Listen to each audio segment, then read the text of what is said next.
Goedemiddag allemaal, or good afternoon. I'll switch to English immediately.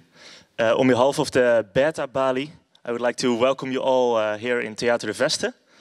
And well, this afternoon we have a very special guest, I think, a special lecture. We have a rather famous writer and psychologist. I would say she writes for, among other things, The Guardian. She writes a lot about memes and consciousness. And I'll take this magazine with me. This is a magazine with a recent article, and there's more information also about consciousness. So if after this lecture you are interested in it, have a look. They're over there on the table next to the door. So take one with you. And well, for now, I will leave it to that. And I would like to have a big applause for Susan Blackmore, visiting professor of the University of Plymouth. Thank you. Thank you. Right, difficult subject, and I mustn't take too long and get you bored. You will tell me when it's 5 minutes, won't you? Yeah, good. Right, I want to ask you a question. Where did all this stuff come from? How was it designed? How did it get here? Where did all this stuff come from? Cultural stuff. How was that designed? Where did that come from? What about this stuff? And more particularly, the information which I can't put on a picture, all the stuff out there. Where did this come from? How was it designed? Why is it here? My guess is that many of you would give 3 different answers to those questions. But I'm going to give the same answer to all of the questions. And that depends on the best idea anybody ever had. Don't you think that's a wonderful thought, that there could be a best idea that anybody ever had? What do you think that idea is? You want an answer? I do. Evolution. Yes. What sort of evolution? Through natural selection. Yes, exactly. Darwin's idea of evolution by natural selection. It's the best idea anybody ever had. I didn't first say that. Other people have said it, and I agree with them, because it's very difficult to grasp. Once you grasp it, it's so simple and so obvious. It amounts to, well, it gives rise to the idea of universal Darwinism, that we can apply this brilliant idea in all sorts of different ways. But why it's so simple and so beautiful, sorry, I'll say that again in a minute. The term universal Darwinism was coined in Richard Dawkins' 1976 book, The Selfish Gene. Has anyone read that? Good, excellent, 4 of you. Oh, the rest of you, you really should read it. It was published in 1976, and you might think, why should I read a book that's that old? Of course, some of the biology in it is out of date, but the principle is fantastic. I'll say a bit more about it in a minute. Also, if you look it up on Amazon, I looked it up a little while ago, there are something like 8 million books on Amazon, and there's a rank order. Are any of you authors? No? If you were, you'd probably, like me, you look up your own books, and they're always in the hundreds of thousands. And this old book is still up there in 1,000. It's a fantastic book, and he was explaining universal Darwinism in that book. And what Darwin's brilliant idea amounts to can be described as a 3-step algorithm. Darwin himself would never have known the word algorithm, but his book clearly takes that structure. Has anyone read On the Origin of Species? Partially, yeah, partially is about all most people get to. It's long, it's old-fashioned English, it's got, I don't know if it's in old-fashioned Dutch, but you know, it's quite heavy going. So I will give you a synopsis of On the Origin of Species, 1839. So Darwin says, 1, if creatures vary, which cannot be doubted because I've been to the Galapagos Islands and I've measured all the beaks of the finches and I've shown that they're all different and I've measured blah, blah, blah, blah, blah, and 100 pages later. And if there is a struggle for life, which cannot be doubted because of malthus and starvation, and because I measured how long it would take the earth to fill up with elephants if none of them died, and how many tadpoles are born from frogs, and blah, blah, and 100 pages later. And if the very few that survive pass on to the next generation whatever it was that helped them survive, then the next generation has to be better designed or better fit to that environment than the parents were. 1, 2, 3. Again and again. Copy, vary, select. Copy, vary, select. Copy, vary, select. The result of that process, as the philosopher Dan Dennett says, you must get evolution or design out of chaos without the aid of mind. Now, poor Darwin didn't publish his book for ages. Why? What's it got to do with that? Well, you don't need God. I mean, you don't even need minds. I'll come to that later. But once you understand that evolutionary algorithm, you no longer have any possibility of thinking God designed us in his own image, like I was taught as a child, because it's obvious. Design comes about inevitably from this process. What do you think is my favorite word in that slide? Master. Well done. Either you've heard me say that before, or you've got the point. It's the inevitability of this process that is so fascinating, that it must happen. Things must get better suited to their environment. So, going back to Dawkins's book, The Selfish Gene, he was explaining this in the book, and obviously, most of the book is about selfish genes. And he was explaining that genes are a replicator, that is, information copied with variation and selection. They're selfish, not in the sense that all the genes in your body are sitting there going, ooh, I want this, I want that. No. They're just selfish in the sense that they can get copied, if they can get copied whenever, however, they will. And they will fill up the universe if they can. And that they enter into competition, of course. That doesn't mean that we're selfish. Selfish genes give rise to groups of animals and altruistic plants that help each other, and friendship and families and all these things. But the genes, it all bubbles up from the genes, and they are selfish. But he also wanted to I'm pointing in the wrong direction, aren't I? He was trying to make the point that genes are just one example of a replicator, information that's copied with variation and selection. And there could be others. This is the idea of universal Darwinism. It's a general principle that would apply to any information that undergoes those 3 steps. So, to make his point clear, in the very last chapter of this book, he said, he's asked this famous question, are there any other replicators on this planet? And his answer, as you can imagine, was yes. Swimming about in the primeval soup of culture is another replicator.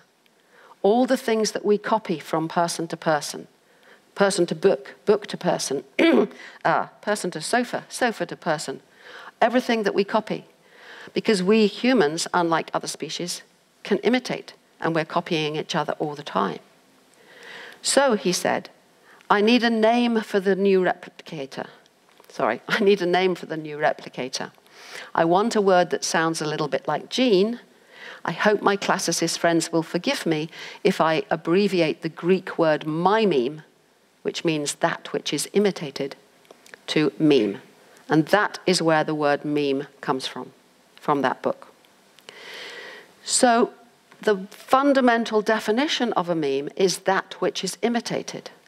So anything that is copied from person to person, it counts as a meme. Would you just do something for me, please? Anything you like.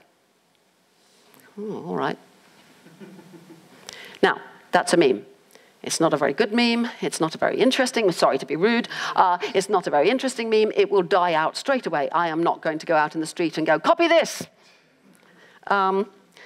It's also too close to what little kids do anyway. But, you know, that's the idea, anything. But of course, that's not a very good meme. But we'll come to better memes in a minute. So memes are defined, that's the core definition. You'll find other definitions in dictionaries. But this then includes all the words that we speak, all the words in English, all the words in Dutch, all the words in any language, and whole languages, and songs and stories and games and technologies and scientific theories and money and all of these things that are part of culture. In other words, on a meme theory, all of culture is created by this evolutionary process, and culture is evolving in the same way that biology is evolving. Sorry, I'm really tired. Please forgive me. I was in Las Vegas last weekend giving lectures, and I was in Sydney the weekend before giving lectures, and I don't know what time of day it is anymore, but I'm very glad to be in a nice country near home. But forgive me if I fall over and die or something, you know. But pick me up and I'll carry on. So, of course, we come to internet memes. Now, I am not really in the modern world, and I don't know about the new internet memes, but I just tell you about my absolute favorite internet meme that ever was, which is ceiling cat. Do you remember ceiling cat? Yes? Oh, some of you do. Good. I absolutely loved ceiling cat, and my grandson and I used to kind of go, there, it's gone. You know, and we'd burst out laughing, and it was hilarious, you know? Now, ceiling cat is watching you masturbate. That was the first picture. But what happens? Everyone puts up, ceiling cat is watching you doing this, doing that, everything else. And then ceiling cat has different cats. And then pretty soon we've got the religious implication. Oh, ceiling cat's God, really, isn't it? So what about basement cat, the evil one coming up from below? So you get the ultimate fights. And then, of course, people love cuddly cats, don't they? So you get, oh, ceiling cat and baby ceiling cat and baby basement cat. Now, my point here is this is all undergoing the evolutionary algorithm. And we, the human meme machines, are doing the varying and selecting. I have no idea how many ceiling cat memes there were, I mean images, but probably thousands, maybe tens of thousands. And how many got famous? 20, 30. I made some myself. I made 3. I thought they were really good because I've got a black cat. I did have a black cat, and I made lots of pictures. And I had one of it standing in one of my cannabis plants, and I can't remember what I wrote on it, but no, these didn't take off. They obviously didn't have whatever it takes. What does it take? That's so hard to know, but that's the competition. We vary and select things, and the world fills up with pictures of cats. Anyway, the main point is that memes are replicators. They are information copied with variation and selection, and they're selfish replicators in just the same sense that genes are. In other words, they will get copied whenever and however they can, regardless of the consequences. Think of the consequences of all those ceiling cat pictures in terms of using up processing power and storage space. But the memes don't care, obviously. We care because we want the nice pictures.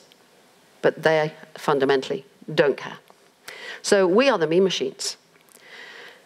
You can imagine the kind of evolutionary arms race that goes on because we human beings want to choose the memes that we want, but the memes don't care, and all sorts of memes that are not particularly helpful to us will thrive as well. But imagine a world full of brains. Here's a world full of brains. Wonderful. Look at all these clever brains here. And far more memes than can possibly find homes in these brains. And what's going to happen?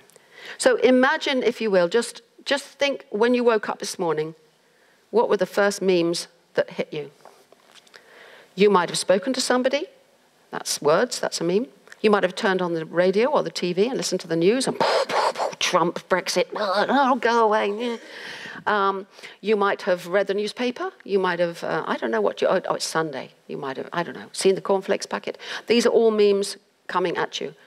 How many of those do you remember? Not very many. Of all this lecture I give you, how many of it will you remember? Some, I hope, but not much. And even less will you pass on. That's the process going on in your lives every day. So we have to ask the question, which memes will succeed? Well, you know where the best memes are, don't you? Oh, how does this work? There they are. They're best memes. I have the best memes.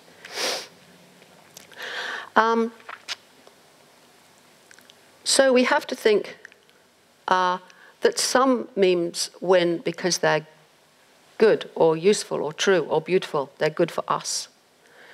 And we try to choose them, but we're not always very good at doing that. And then lots of memes win despite not being of any use to us. In fact, they can be positively harmful, like junk food, like claims of psychic powers. I've spent a lot of my lifetime, I used to be a parapsychologist. I even worked in the parapsychology lab in Utrecht for a while, investigating the paranormal and finding out that there almost certainly isn't any paranormal. And these claims go on and people make money out of it and delude other people and, oh, this is terrible. Anyway, and then there's religions. The concept of a memeplex is like a whole complex of memes, and religions are a perfect example because they protect themselves, as does an organism, with threats and promises. So at least the monotheistic religions, you cannot get trapped by one of those religions if you're not a dualist, if you don't believe in a spirit or soul or something in there, which enables the religion to threaten you with hell, promise you heaven, promise you that you'll be a good person if you follow the rules of that religion. And we all have a biological desire to be seen to be a good person or a nice person. So these memes, the religious memes, do untold harm to individuals and the world because they trap people in that way and they protect themselves and they give the proponents of them instructions to pass them on to other poor people who get infected with them. So we can have a whole range of memes from the positively helpful to us to the destructive. And our job as human beings is to try and find a way through these. Sorry. Now, how did all this start? It started, you might think this is a really silly picture with these rather odd-looking people, but this was the Scientific American made this picture for me, my first ever article on memes some time ago. So I'll allow it to be scientific. But the idea is very clear. This guy's worked out how to light a fire. These guys are learning from him, so they're going to keep warm. This guy's going to freeze to death, and so he won't pass on either his genes or his memes. And that's obviously useful. These guys here are putting feathers in their hair. Now, maybe that will attract better mates, and maybe it will be useful for status or something. But for some reason, that will thrive, but it's not actually very useful.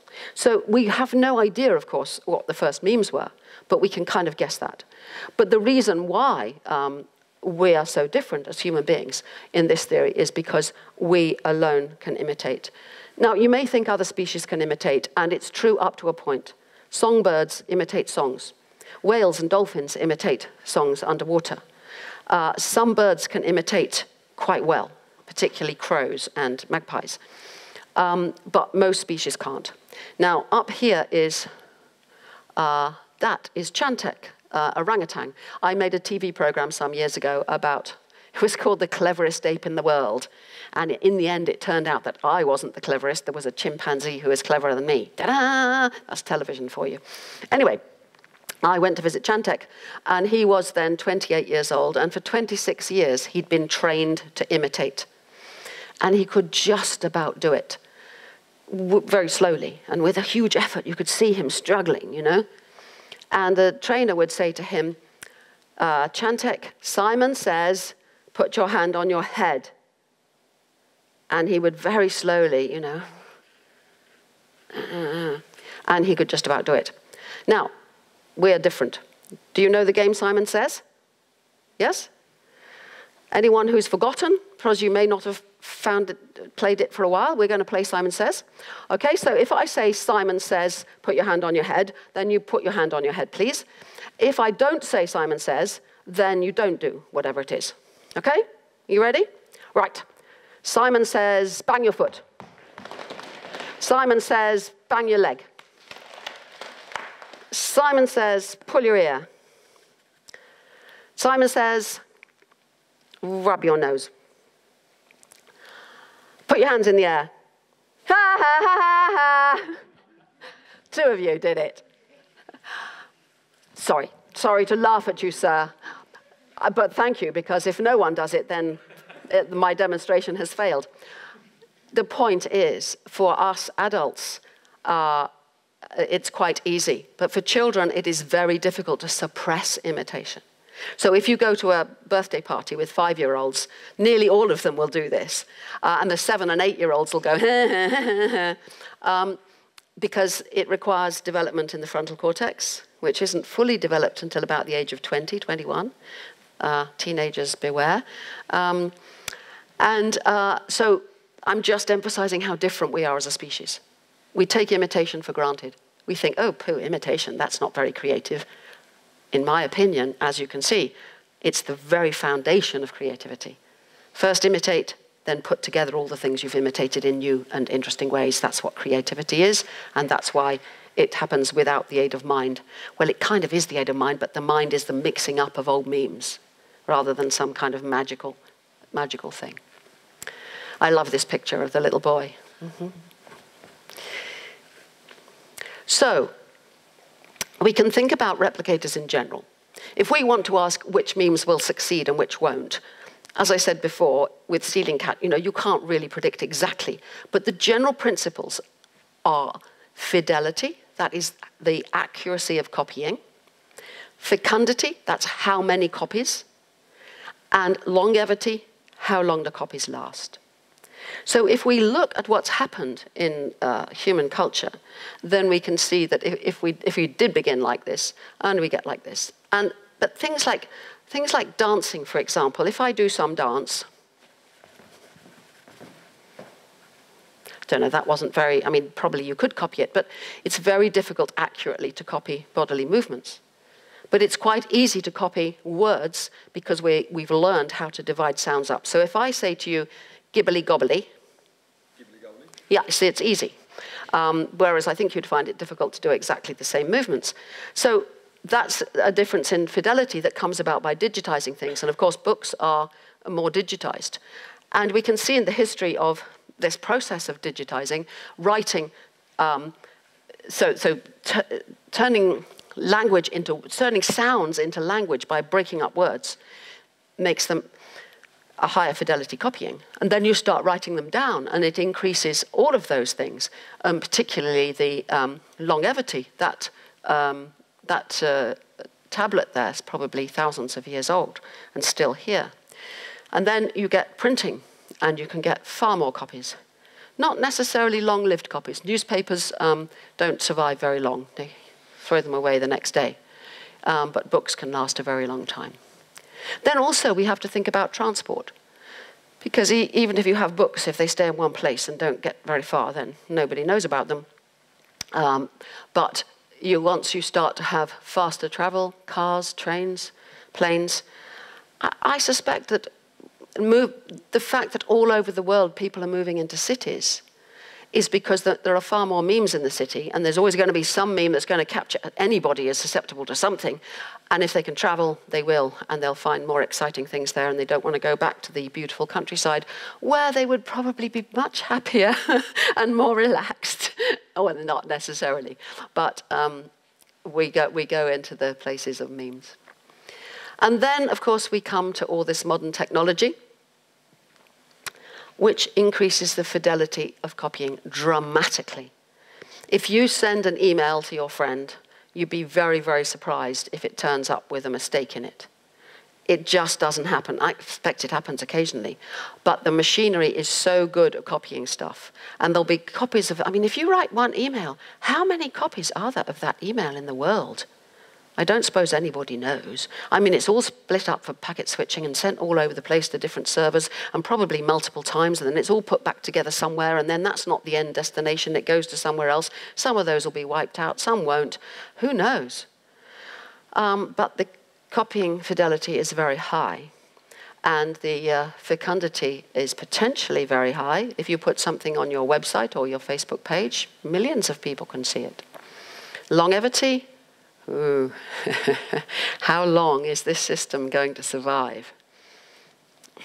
I don't like to know, so I've no idea. I'll put a question mark.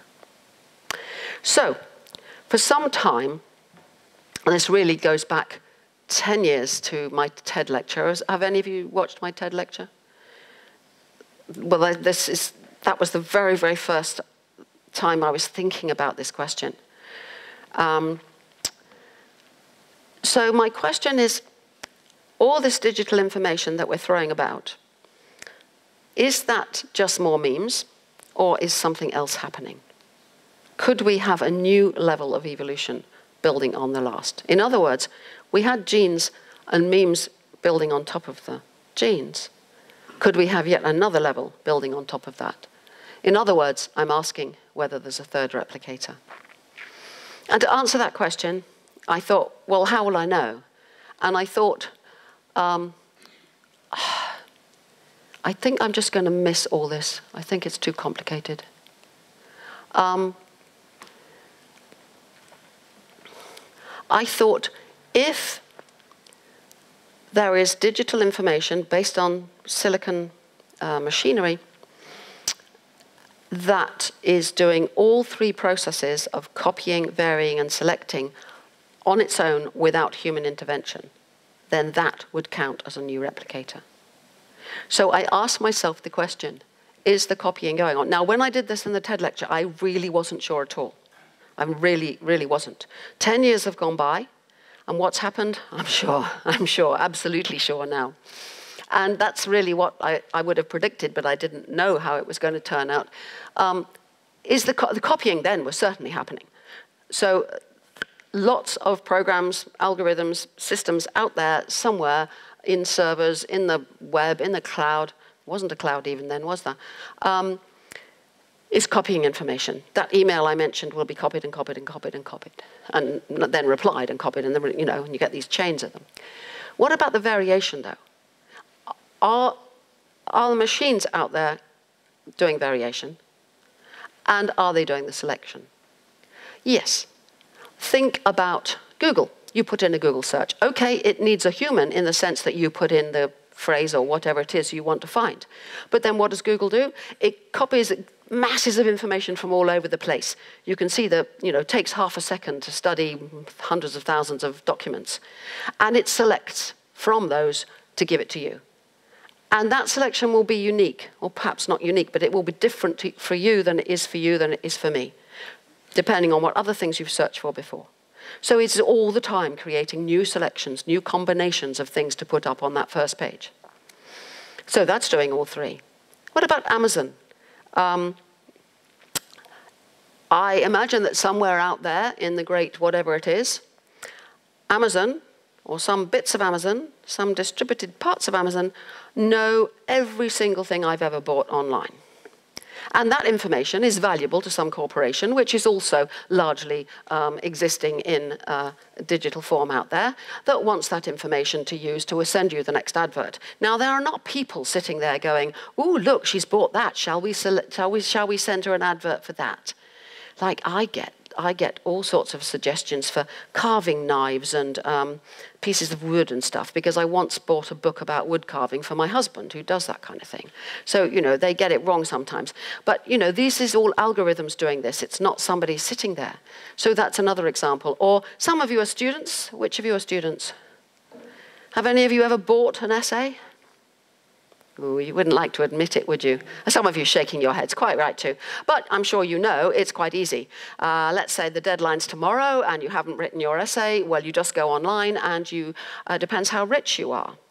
If you are wealthy enough to spend a lot of money, you can get an A-star essay. And if you're poor, you can get a B if that's all you need. And what's happening? Well, out there are artificial neural networks, which kind of mimic the way neurons work in our head. And a simple one will just have two layers of connections, but the point of, and a complex one, which can do so-called deep learning, will have lots of layers, but the point about them is they learn to do things. So, for example, you might train a neural network to discriminate a good essay from a bad essay. And what you do is you feed in loads and loads and loads of essays and then give feedback to the neural network. This is a good essay, this is a bad essay. Good, bad, good, good, bad, bad, but whatever it is.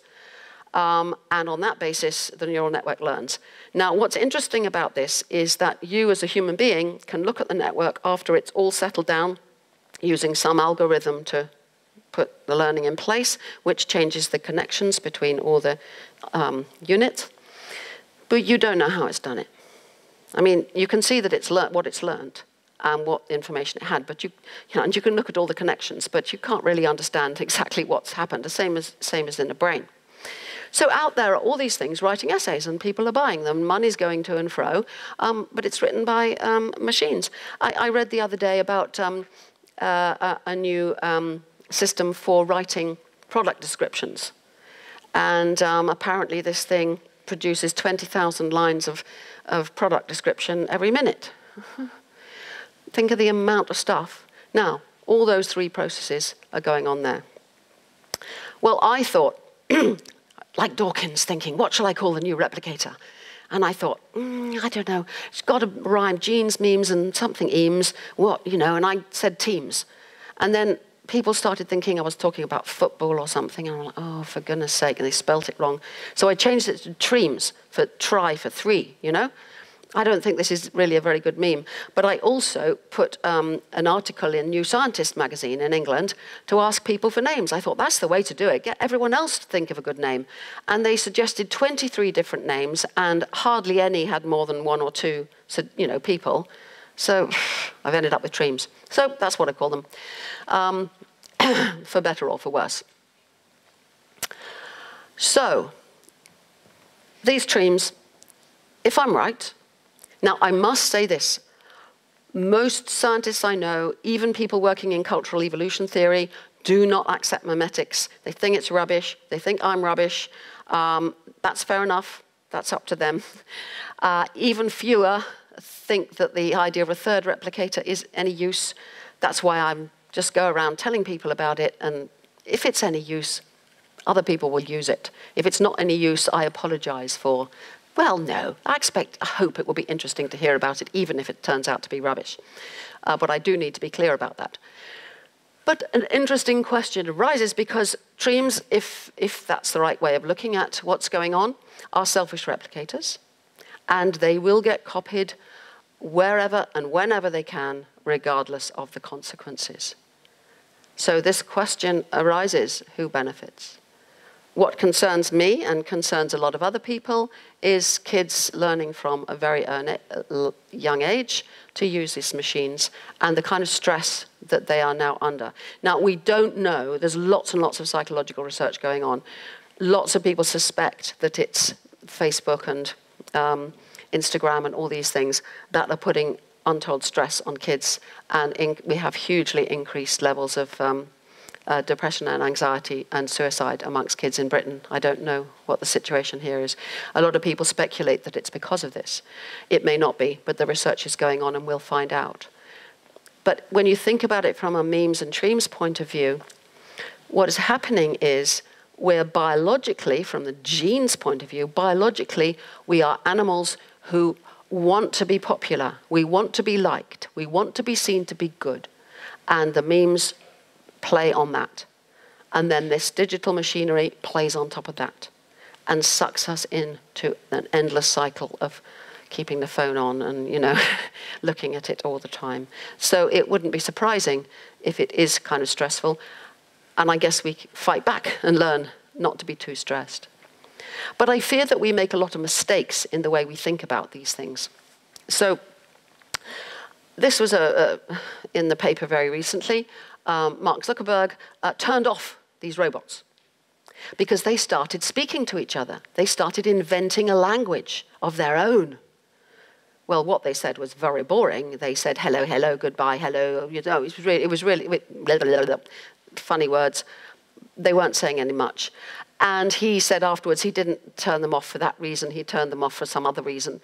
But people became very scared of the idea that robots would invent their own language. We've actually known this for some time, since some Belgian experiments called the Talking Heads, where these robots looked at a board with different things on it, and one would look at it and make a noise, and the other one followed its gaze and tried to copy the noise looking at the same thing. And then this one looked at something else and made a different noise, and this one tried to copy the noise. And they just kept doing this until they would agree that that's a blink and that's a woo. And so they'd got naming just coming out of of that practice. It's another step to semantics and syntax, to grammar and so on, but this is certainly perfectly possible. But I think we're wrong if we worry about robots. Just imagine that, would you like to be a robot? So let's imagine that this gentleman here is a robot, okay? We can put all this brilliant, brilliant artificial intelligence into him, amazing things he can do, really brilliant. Well, we can turn him off. Sorry. We can kill him, we can turn him off, we can cut his connection to the internet. No, end of story. It's safe. So we needn't worry about you. But we can't do that with the Tremes out there. There's no way we can turn the internet off now.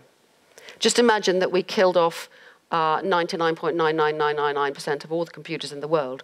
There'll still be some somewhere with the internet protocols on, surely. And there's going to be some kid somewhere who's going to go, I'll start it up again. Oh, and we've got, you know, and you're up again. So that's another story. But I'm concerned about how we may be thinking wrongly about these things. So what do we think about intelligence?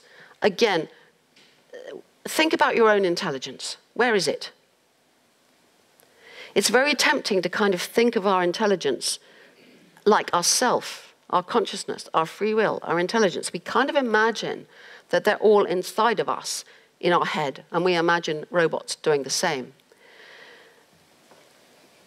This, of course, reflects my interest in consciousness and the self. Just for a moment, just shut your eyes and be conscious and think, where am I?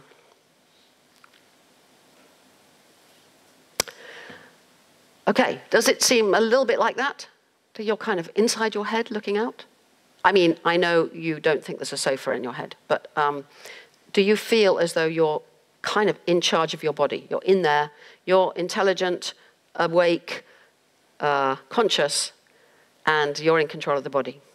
That is, not everybody feels that way, but that's a common way to feel. So it's kind of natural that we assume that intelligence is that kind of unitary thing. But in fact, our intelligence comes from a multiple parallel brain. I mean, a brain doesn't have a middle where a self could sit. It is an extraordinarily kludged together by evolution construction with all these different capacities. So our intelligence is in fact not a sort of pinnacle of you know, what people call general intelligence. It's a whole lot of different things that you can do and do very well mostly. Speak and walk and talk and eat food that doesn't kill you and all sorts of things like that. But if I'm right about what's going on out there, then exactly the same thing is happening there. Artificial intelligence, the kind that we really need to think about, is not something we can put into our robot there and turn off if we want to. It's something that is evolving by the process of copying, varying, and selecting that's going on in the machinery that we've provided for it.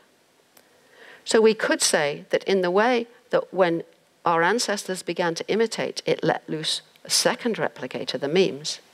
When we provided all this digital machinery, that let loose another replicator, the Tremes. And that is going to evolve its intelligence in just the same way we did, but operating on a different scale and a different kind of information. Ooh, whoops. So, are we designing the AI, or is it designing itself? I'm sure you can see from everything I've said so far that I think it's designing itself. And therefore, we need to think about it in a rather different way. I'm not the only person thinking about that question, but I'm maybe the only person in the world thinking about it in this particular way.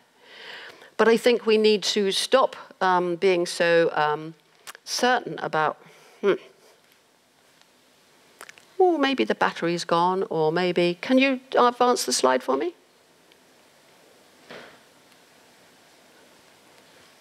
Oh, sorry, have you got to go miles away? I wish I could remember what the next slide is, because then I could do it myself. Oh, it's done it. Oh, it did it briefly. Oh, I did it. Oh, you did it. Sorry, do it again. Sorry. Thank you. So I've read quite a lot of things. Max Tegmark's latest book, have any of you read that?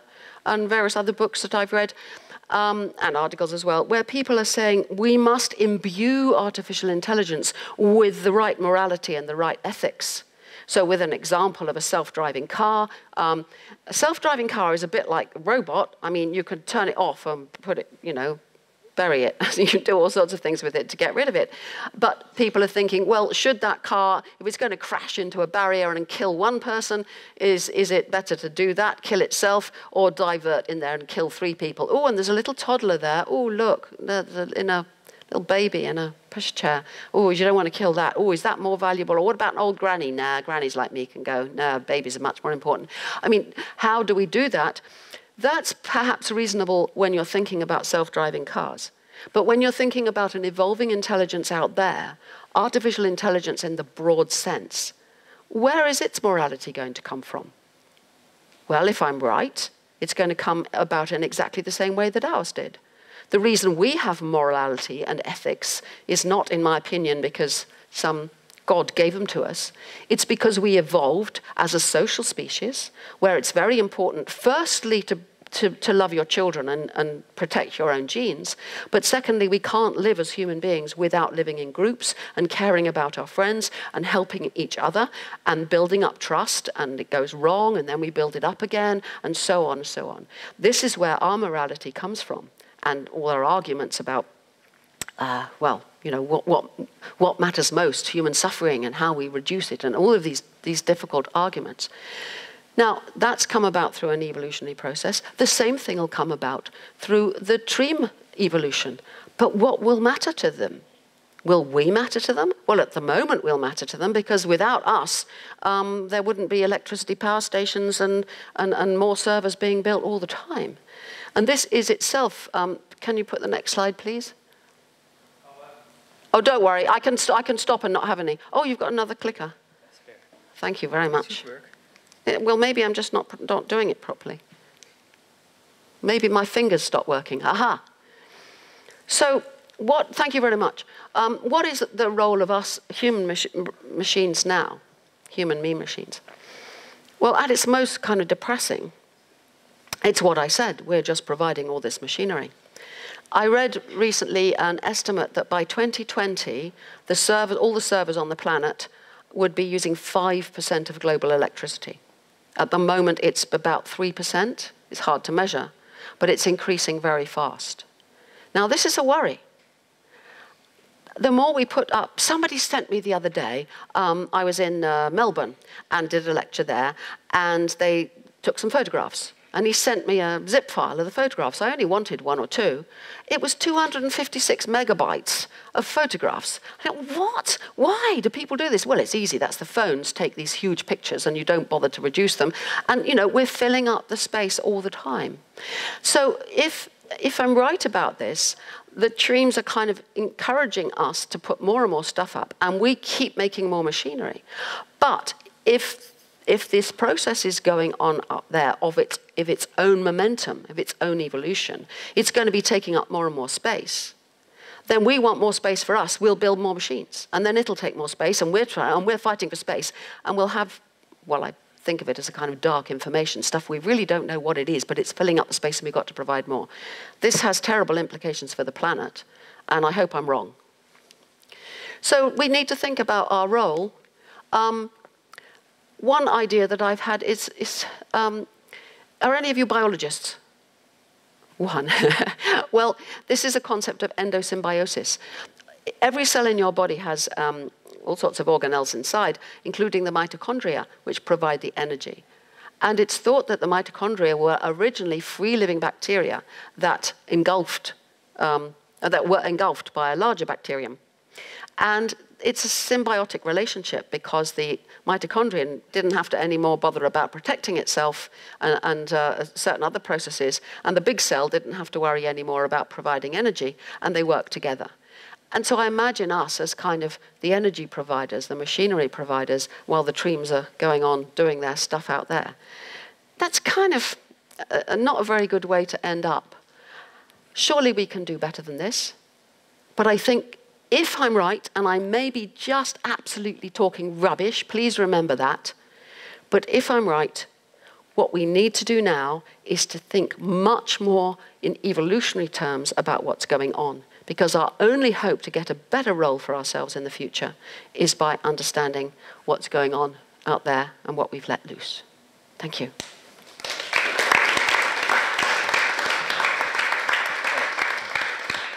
Thank you very much. Thank you for taking your time to come to Delft. It's a nice place. It's beautiful. What I forgot to mention before we started this lecture is that Susan also wrote the book, The Meme Machine. So if you're interested in this topic and want to know some more about it, I would recommend you to check it out. It's a very old book, and it doesn't talk about Tremes, but it explains the whole basis. And the weird thing, and why I think it's worth mentioning now, is 20 years old, this book. But suddenly it started selling again. Suddenly people interested in memes. Ah, well done. Excellent. Right. Well, if you would like it to be signed, please tell me afterwards. And I've just asked somebody to, somebody just sent me an email today. They want to do an auction and they want me to supply a signed copy of the first edition. But I don't have any copies of the first edition. Well, only one, and I'm not giving them that. So I don't know, suddenly people are becoming interested again, which is great for me. Anyway, do you have any questions? Good, lots. So there's quite some people like Max Tegmark, Sam Harris, and even Elon Musk that are suggesting that we need some kind of Manhattan project on AI to ensure that their values are aligned. So like to win the game of evolution in a good way before it's won by companies or other organizations in a bad way. What do you think about such a project? Yes. Well, I don't know quite what the connection is with the Manhattan Project and nuclear bombs and such like, but I suppose the idea being you just really work on it. Now, I didn't know Sam Harris was talking about that. I'm going to do a podcast with him quite soon, and I will bring that up, because thank you for telling me that. But yes, there are lots of people saying this. Oh, yes, of course, it's a good idea to get a whole bunch of people together and look at this problem. I hope that some of them, at least, will be looking at it in this way, because for the moment, because I'm thinking about maybe writing something about this. I really need to read a lot more, and I've started reading stuff, and I get quite depressed by the very enclosed idea that some of them have about artificial intelligence. Nick Bostrom, for example, I've had debates with him. It's all changing. But it could be like, this is a wonderful story, and I don't know how true it is, but the story goes that Marvin Minsky, one of the earliest AI researchers, back in the 1960s, thought it would be a good idea to get 8 or 10 students to do a summer project to make an artificial vision system. Well, artificial vision systems have only really come about in the last, decade? I used to work on vision. My husband was a vision scientist. And, it's just laughable. It's interesting because when I said about imitation is so easy to us, we don't realize how computationally difficult it is. It's the same with vision. We open our eyes, the world's there. We don't realize how difficult it is. I suspect it would be like that. You'd throw all these people out and it'd be really, really hard. But yeah, let's do it. I think, yes, absolutely. And let's hope the money comes from somewhere. So the worry there, you were saying, is more about the corporations. And that's a worry for everything in our world at the moment, isn't it? That the vast corporations have more power than governments, and they're unelected, and, let's not get into that.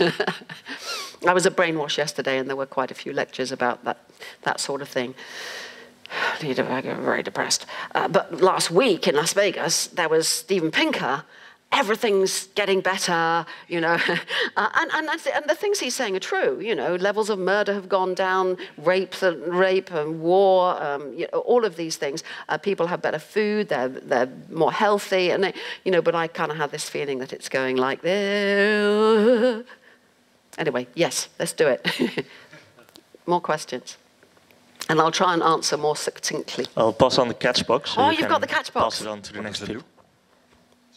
Is it a microphone? Yeah. Can you hear me? Oh, it's brilliant. Brilliant. I've never seen one of these. I think it's fantastic. Yeah, quite a Treme, isn't it? What? No, yes. my question is about actually quantitative research into Tremes. Do you think something like that is possible? If these things are out there, there must be living signs that we can trace, right? Well, of course they're out there. I think it's not a question of whether they're out there or not. The question is whether looking at digital information in this way is useful. So let me take you back to memes. Lots of people say, oh, but memes don't even exist. Of course they exist. If you say words are memes, words exist, don't they? Dan Dennett is very good on this. Sentences exist, money exists.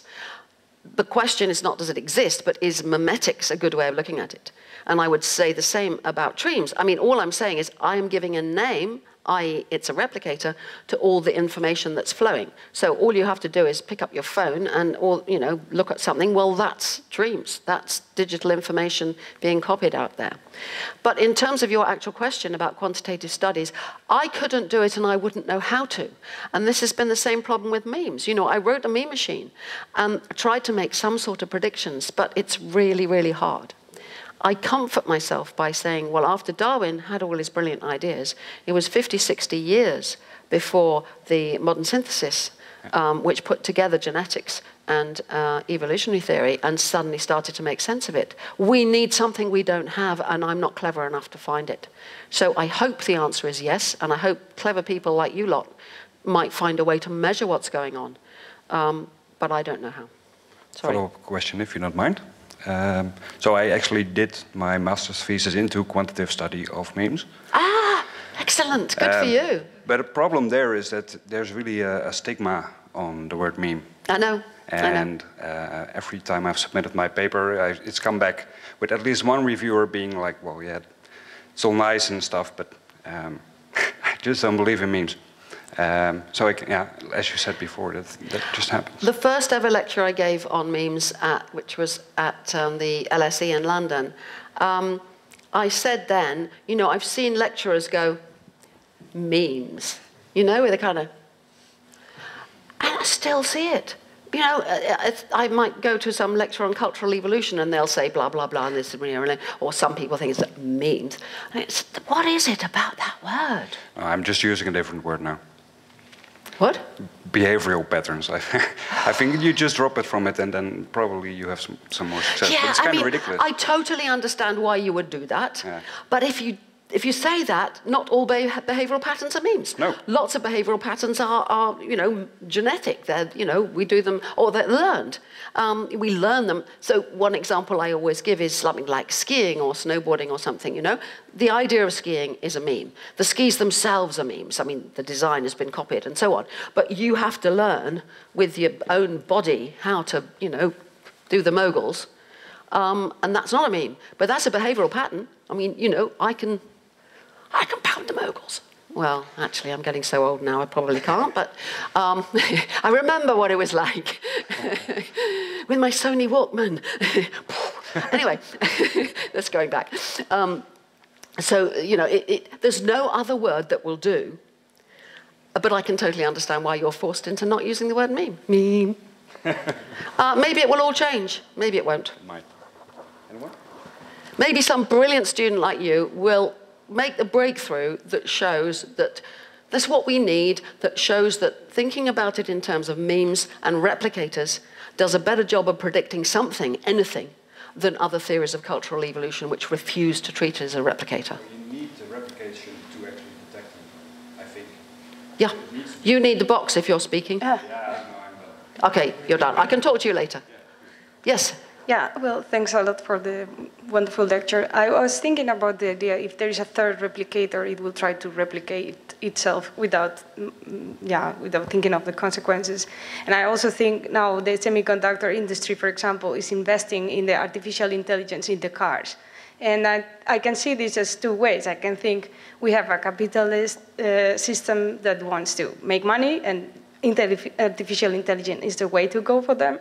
But I can also see it as artificial intelligence installing itself in a different medium, right? Yeah. And first of all, it's kind of scary, that's one. But the second is also, well, how can you really stop this type of evolution? Because as you said— How can you what? Can you stop this type of evolution? Because it's a matter of selection, you also said that. And it's like we are selecting this. I mean, we as a context select this artificial intelligence to succeed. So, shall I just lie down on the really? floor and cry?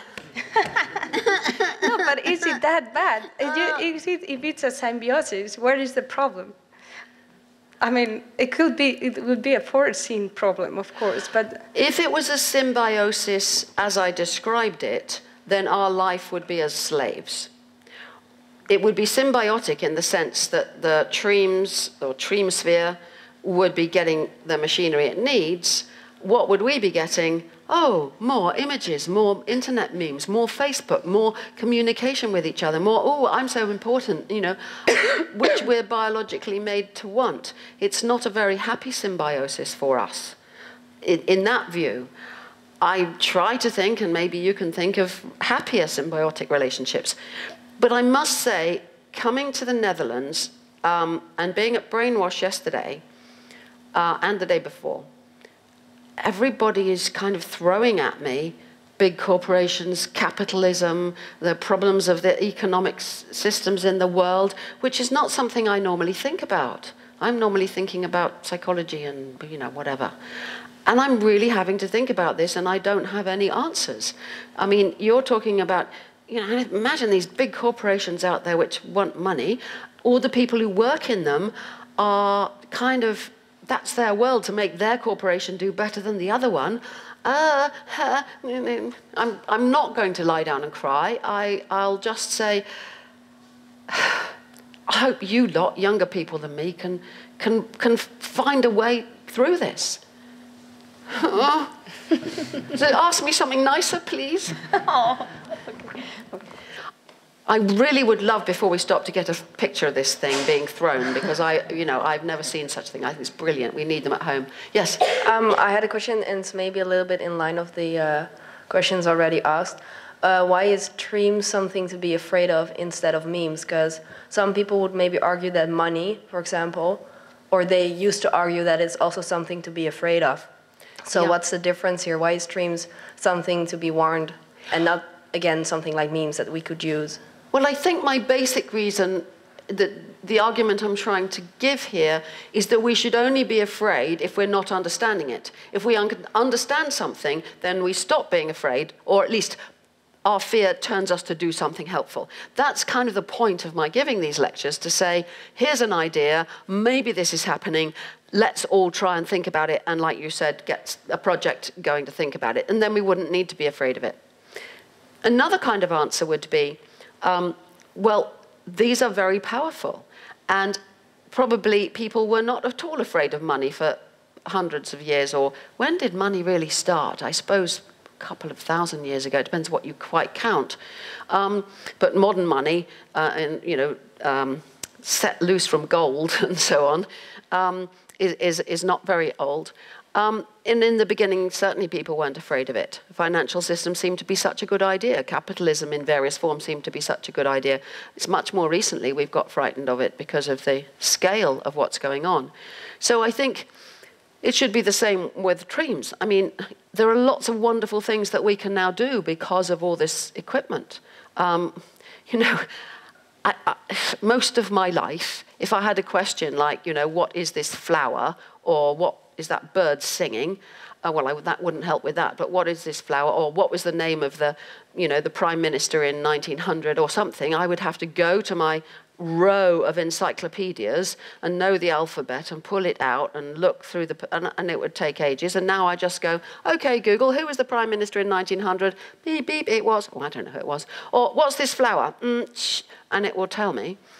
These things are fantastic, not to be afraid of. They're wonderful. And that's the problem, That's really what I was talking about as the evolutionary arms race between us trying to use this machinery for purposes that are actually useful for us, as opposed to it using us.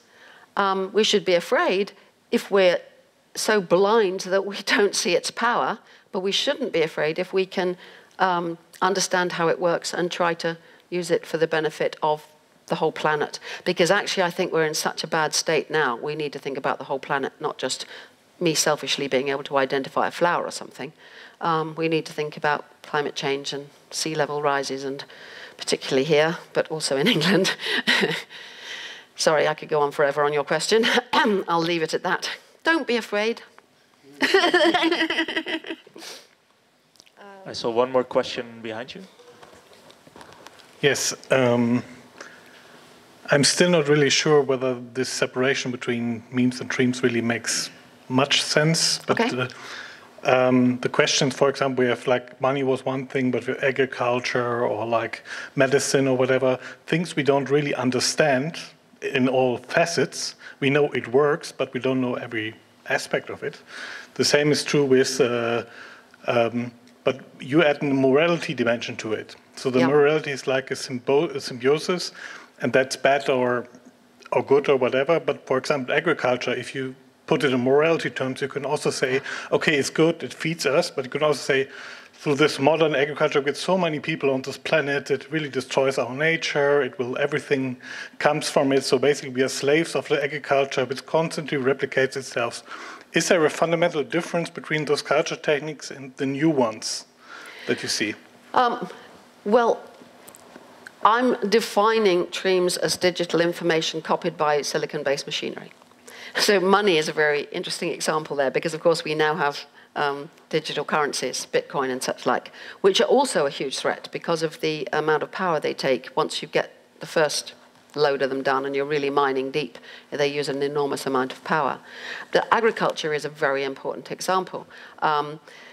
It may not be obvious to you, or I don't know how well known it is, but it's generally thought that the beginnings of agriculture really made life terribly hard for people. It made it possible for people to live in larger groups and increase the population, but compared with a life as a hunter-gatherer, it was dreadful. They get this from looking at that skeletons, for example, where the skeletons of hunter-gatherers tend to be pretty healthy, and those of early farmers are terribly distorted because their diet became mostly grain, and then the people who were grinding them on the querns were, their distorted bodies, and and then so that's harm to people, and then it's harm to the environment. And now with modern agriculture, of course, we've got another whole stage. But I don't think this is any different from constantly thinking whether it's genes like our genes or virus genes or bacteria, whether it's memes, money, education, pornography, Tremes, internet memes of various kinds, whatever. It's a value judgment we can place on it. And we can place that on from several perspectives. Human being as a happiness, from that perspective, is it good or bad? Genes, from that perspective, is it good or bad? Memes, own perspective. Tremes' own perspective. And you look from all these different places and give different answers. From the point of view of agriculture itself as a memeplex, well, it's doing great, isn't it? But from the planet's point of view, it's not doing great at all. So it's to answer your question, it's to have to take all those different points of view.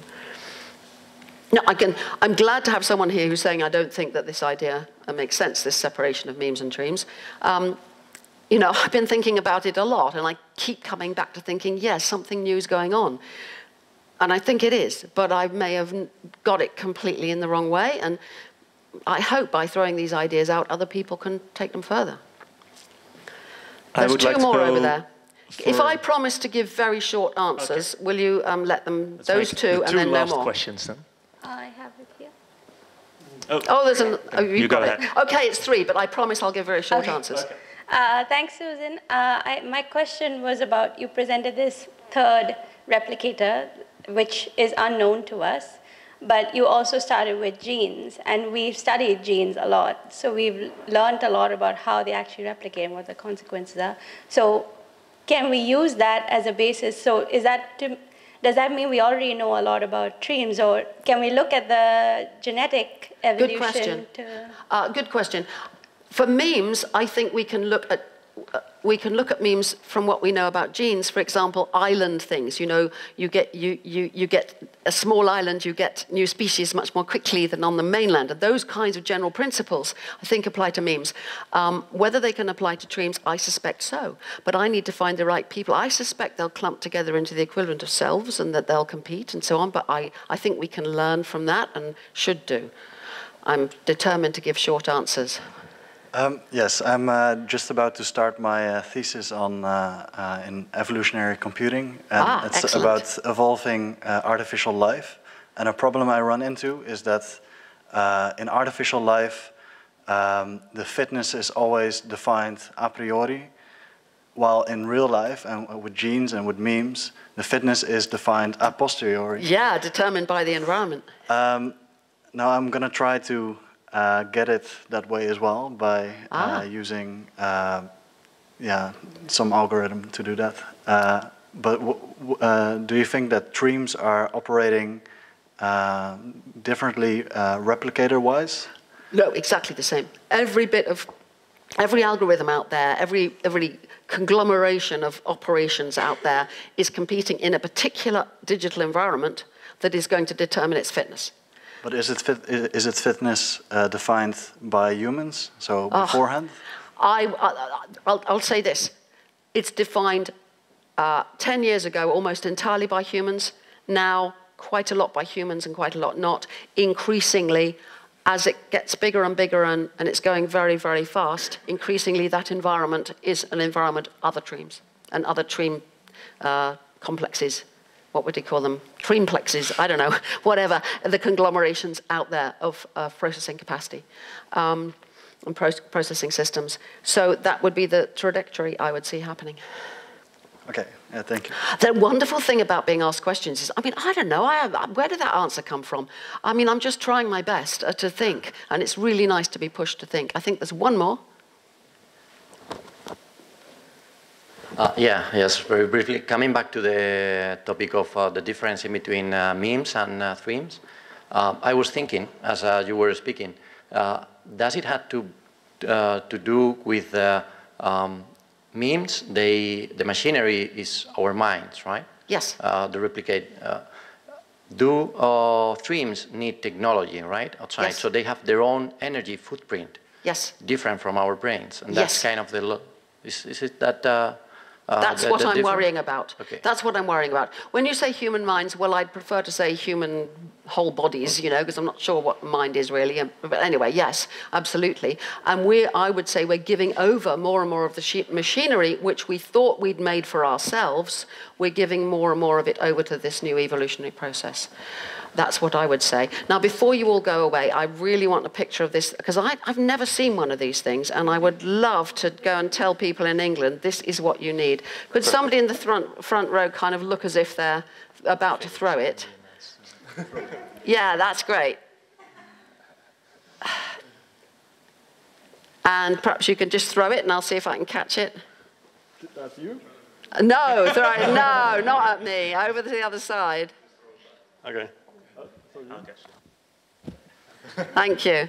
That's great. Thank you very much. Thanks for your questions. I really mean that, because this is my 4th presentation since I've been here in 2 days. But I've been really made to think by all the questions people keep asking me everywhere I go. And I shall go home in a whirl, and maybe some good ideas will come, and maybe I'll decide it's all a load of rubbish, and I'm sorry that I told you about it. No, I won't be sorry. I'm glad anyway. But thank you very much. Once again, thank you. And now a beer. On behalf of the Beta Bali, we have a small present for you. Ooh, To, thank you. Well, remember Delft. Ah, that's lovely. Thank you. Thank you very much. That's very Dutch, isn't it? Thank you. And for you all, thank you for coming. I have 2 small announcements to make. I would like to say that on the 8th of November, Studium Generale organizes a philosophical cafe, in Dutch though, which will be here in this room also. And on the 17th of November, there is a technology and art festival by the university, in the Theater de Veste, and the Beta Bali as well. Also here in the theater and at several locations in Delft. You can check it out on highlightdelft.nl. And thank you very much. Have a good evening.